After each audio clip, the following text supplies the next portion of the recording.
ये पुणे की धरती है। लोग कहते थे कि गांधी ने बहुत लोगों को जीवन दान दिया है।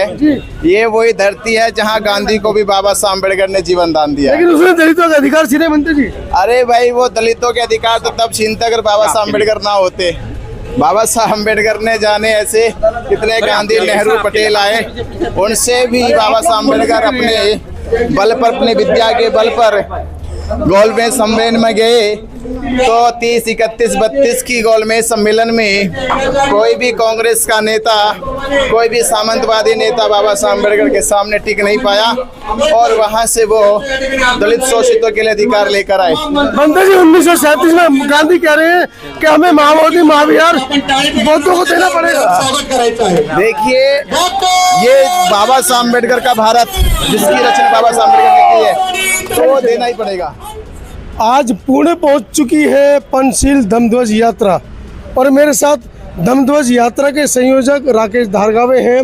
राकेश भाई, पूरे देश से सम्मान मिल रहा है। अभी तो महाराष्ट्र है और कह सकते हैं कि महाराष्ट्र एक प्रदेश है, अभी 29 प्रदेश और भी हैं। क्या आगे की रणनीति है? सबसे पहला चरण जो धम्मध्वज यात्रा शुरुआत करने का था कि लोगों से साथ जन प्रबोधन करें, महाबोधि महावीर मुक्ति आंदोलन क्या है ये लोगों तक पहुँचे, इस बात के लिए हमने धम्मध्वज यात्रा निकाली थी। साथ ही साथ जो लोग हैं इस यात्रा से जुड़े, जो आपस में मनमुटाव था वो दूर हो, ये धम्मध्वज यात्रा का उद्देश्य था। पहला चरण जब हमारा ख़त्म हो रहा था तो उद्देश्य हम सफलता के पूर्वक जा रहे थे, क्योंकि आप देख रहे होंगे कि ये आंदोलन जब शुरू हुआ था तो उसमें 2 फाड़ हुए थे, 2 अलग अलग गुटबाजी हो गई थी।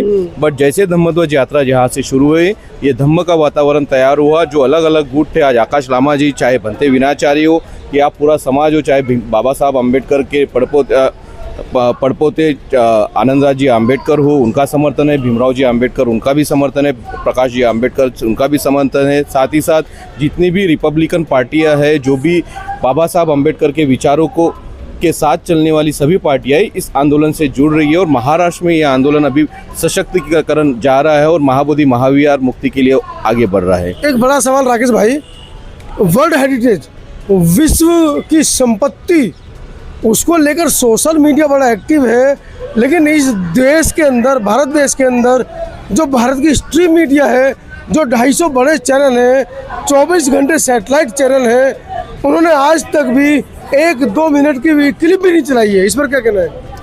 मेन मीडिया आपको तब चलाएगा जब आपकी ताकत उनके सामने दिखेगी। वैसे भी मेन मीडिया को ये भी बात पता है कि अगर ये चीज़ हम अगर मेन मीडिया में चलाएंगे तो बहुत और जल्दी एक हो जाएंगे। और मेन मीडिया ये नहीं चाहता है, और जो यहाँ की केंद्र सरकार और राज्य सरकार जो है बिहार की, वो भी ये नहीं चाहती कि ये आंदोलन लोगों तक पहुँचे।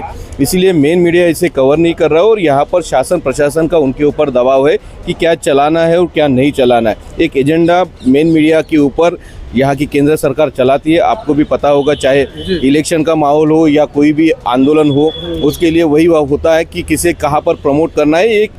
एक लाइन होती है और लाइन के ऊपर ही मेन मीडिया काम करता है। और आज का मेन मीडिया जो है, आज एक बिका हुआ मीडिया हम कह सकते हैं। और इस आंदोलन को जो हम आज पहुंचा रहे हो, एक जन आंदोलन तक, एक लोगों तक पहुंचा रहे हैं। इसीलिए हमारा बहुजन मीडिया उसमें सशक्त है और ये बात हमारी लोगों तक पहुंचाने की। और आज लोगों ने इस आंदोलन को इकट्ठा किया। जो आंदोलन बिखरा हुआ था, एक बहुजन मीडिया की प्रेशर की वजह से, लोगों की प्रेशर की वजह से आज आकाश लामा और भंते विनाचार्य भी एक हुए हैं। और महाबोधि महाविहार मुक्ति आंदोलन आने वाली 12 फरवरी 2026 तक एक निश्चय किया है। और आज हम 12 फरवरी कहाँ इकट्ठा होंगे लोग? कंफ्यूज बोध गया या जंतर मंतर दिल्ली?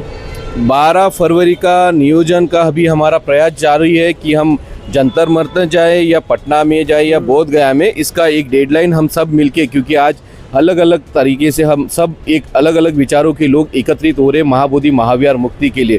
तो सभी का विचार और विचार विनिमय लेना ज़रूरी है। सबसे चर्चा करने के बाद ही एक स्थान निश्चित किया जाएगा। बट तारीख हमने निश्चित कर ली है, 12 फरवरी 2026 ये तारीख निश्चित है। और उसी के साथ सब लोग देश भर के बौद्ध एकत्र होकर इस आंदोलन को कहाँ से शुरुआत करना है, कहाँ से तेजी मिलेगी, ये मिलकर निश्चय लेंगे। और निर्णय लेने के बाद आप सभी को इसके बारे में बताया जाएगा। एक आखिरी सवाल, अभी तक जो बौद्ध भिक्षु हैं, इस आंदोलन को संभाल रहे थे, वो कहीं ना कहीं प्रौढ़ थे, मतलब उम्र के उस पड़ाव में थे कि उनकी बातें मानी जाए ना मानी जाए। लेकिन एक कहावत इस देश में चलती है, जिस और जवानी चलती है उस और जमाना चलता है। अब आप जैसे युवाओं ने नितिन गजबई जैसे युवाओं ने, बनते विनाचार्य, सब युवा है, पूरी टीम युवा है आपकी। तो इस देश के करोड़ों युवाओं से क्या अपील करना चाह रहे हैं?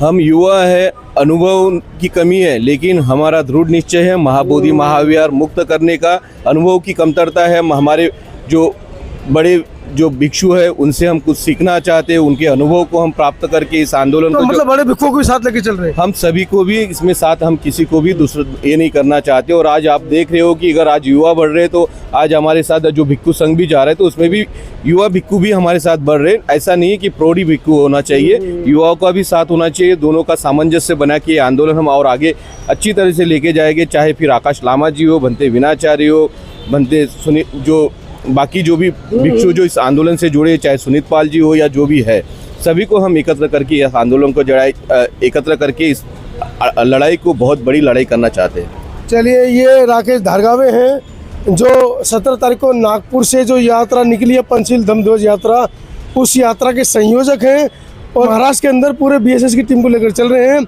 ये पूरी टीम जो प्रयास कर रही है, कहीं ना कहीं बहुत सराहनीय प्रयास है। लेकिन अगर समाज एक होगा तो इस प्रयास को पूरे अंतर्राष्ट्रीय स्तर पर भी ले जाया जाएगा।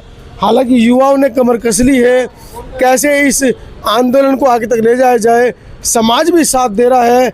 आगे क्या हल निकलेगा उस पर समता आवाज़ टीवी और आवाज़ भारत टीवी, मेरे सहयोगी संतोष अम्बेश मेरे साथ हैं, पैनी नज़र बनाकर रखे हैं, पल पल की खबर आपको दिखा रहे हैं। जो भी होगा अच्छा ही होगा। ये बुद्ध का देश है, बुद्ध की संस्कृति का देश है और कहीं ना कहीं बुद्धम शरणम गच्छामि के जो वक्तव्य है उस पर चलेगा। क्या कहेंगे? ये बुद्ध का देश है, बुद्धम शरणम के नारे के ऊपर ही चलेगा और महाबोधि महाविहार मुक्त इस बार हम करके ही रहेंगे। ये संकल्प हमने चैत्य भूमि में लिया है। साथ ही साथ आज हम भीमा कोरेगांव, जहाँ पर 500 भीम सैनिकों ने 28,000 पेशवाओं का अपने हक और अधिकारों की लड़ाई के लिए, हमारे हक और अधिकार के लिए हमने वहाँ पर वो जो लड़ाई लड़ी थी उसमें हमने जीत पाई थी। तो वहाँ पर भी हमने दृढ़ निश्चय किया है कि महाबोधि महाविहार इस बार 12 फरवरी 2026 तक हम मुक्त करा कर ही रहेंगे। सभी युवाओं से मैं आह्वान करूँगा इस आंदोलन से जुड़े, घर घर तक इस आंदोलन को पहुँचाए। देश भर के जितने भी लोग हैं, जिनको भी जो भी भगवान बुद्ध के प्रति अपनी आस्था रखते हैं, वो सब इस आंदोलन से जुड़े और तन मन धन से इसे सहकार्य करें। नमो बुद्धाय। राकेश धारगावे का ये कहना है कि इस बार इस आंदोलन को हम सफल बनाकर ही अपने घर वापस जाएंगे। एक बहुत बड़ा आंदोलन इस देश के अंदर, जिसको आवाज़ भारत टीवी और समता आवाज़ टीवी लगातार अपने प्रयासों से दिखा रहा है। ये बुद्ध का देश है, पंचशील का ध्वज इधर लहरा रहा है और ये पंचशील का ध्वज ऐसे ही नहीं है, चौरंगा भारत की शान है, लेकिन ये पंचशील विश्व की शान है। इस विश्व धरोहर को हम कैसे बचा पाएंगे, इसको लेकर लगातार आंदोलन चल रहे हैं। आंदोलन कहाँ तक सफल होंगे उस पर भी हम चर्चा करेंगे। दीजिए इजाज़त, मेहरुद अंतानी आज पुणे से अपने सहयोगी संतोष अम्बेश के साथ। धन्यवाद।